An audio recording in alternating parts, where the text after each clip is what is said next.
Qu'est-ce que c'est que ces différents termes comme tiers-lieu ou makerspace? Donc c'est tout simplement des communautés de connaissances.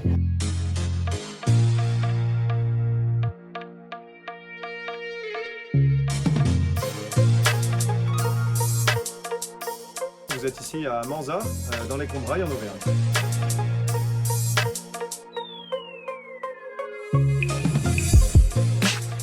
Alors aujourd'hui, on organise un Repair Café pour montrer aux personnes qui viennent des Combrailles ce à quoi pourra ressembler un tiers-lieu ou plus communément un makerspace.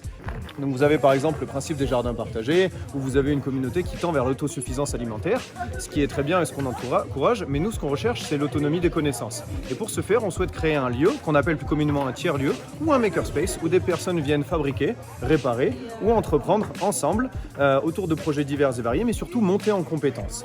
Donc ici on est donc dans le futur makerspace de Manza.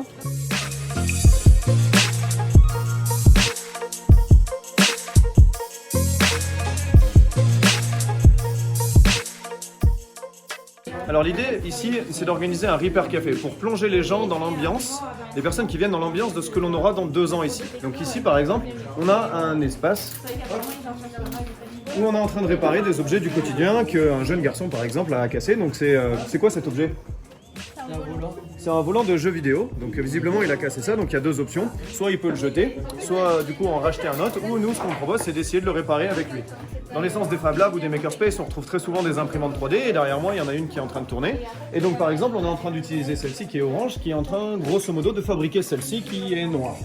Donc on imprime certaines pièces qu'on ajoute à celle-ci pour pouvoir avoir une nouvelle machine qui pourra réparer des choses ensuite. Alors quelle est la différence entre un makerspace, un Fab Lab, un tiers-lieu ou juste un atelier de bricolage? Concrètement, il n'y en a pas vraiment dans le lieu en soi. C'est plutôt si vous avez le sentiment d'appartenir à une communauté internationale, alors vous aurez plutôt tendance à créer un Fab Lab. Parce qu'il y a une charte qui est définie par la Fab Foundation en Amérique qui vous fait appartenir à un réseau.